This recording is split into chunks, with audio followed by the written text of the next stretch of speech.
কি এই গরমে কাঁচা আমের সিজনে এরকম গাঢ় কড়া পাকের আমের আচার চলবে নাকি? চলুন তাহলে রেসিপিটা দেখে নেওয়া যাক। ঘরে অনেকগুলো আম আছে দেখে আমার হট করে ইচ্ছে হলো একটু আমের আচার বানিয়ে খাই। এর আগে তো আমি কোনোদিন আমের আচার বানাইও নি, আর বানানোর কথা মাথায় আসেও নি।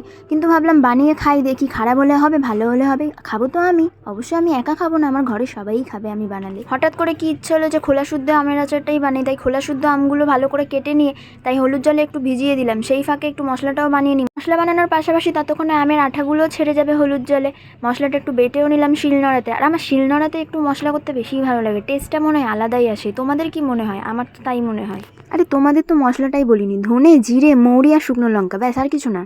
আমি একা আচার বানাচ্ছি দেখে আমার মায়েরও খুব ইচ্ছে হলো আচার বানাবে, আমি খাবো। তাই এই খুশিতে মা বললো মশলাটা আমি বেটে দিচ্ছি। আমি বললাম ঠিক আছে তুমি বাটো।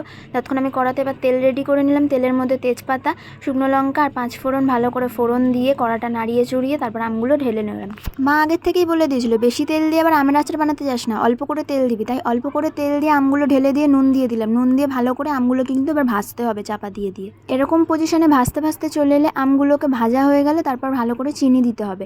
চিনি আবার কিন্তু অল্প দিলে হবে না, চিনি আমের পরিমাণে বেশি করে দিতে হবে। আম যদি খুব টক হয় তাহলে আরও বেশি চিনি লাগবে। আমাদের আমটা অনেক বেশি টক ছিল, তার জন্য অনেকটা চিনি লেগেছে। তারপর এরকম ঝোল ঝোল হয়ে গেছে। আমি তো ভেবেছি আমের ঝোল খাবো নাকি, তারপর মা বললো না ওটা ফুটে ফুটে কমবে, তুই ভয় কেন পাচ্ছিস?